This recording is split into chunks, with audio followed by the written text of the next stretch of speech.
Garahe time na. May pasok pa tayo bukas. Nag-message din si boss. Marami tayo, hindi naman marami, pero may mga lalakarin tayo bukas. Gagarahin na tayo na medyo maaga-aga ngayon. Hindi ko masyadong lalaspagin puwet ko ngayon. Ang sakit na ng puwet ko.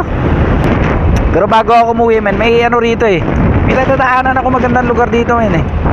Tagal ko nang gustong sadyain to na puntahan eh. Kaya lang natitsyempo lagi kapag nagagawi ako dito banda, lagi ako may booking eh. So dito tayo sa may yan yung kanto na yan, ano na yan, Ortigas Avenue papunta Pasig.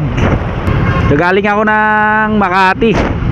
Gagamit pa sana ako ng may destination eh. So naisip ko wag na lang pala. So daanan muna natin tong lugar.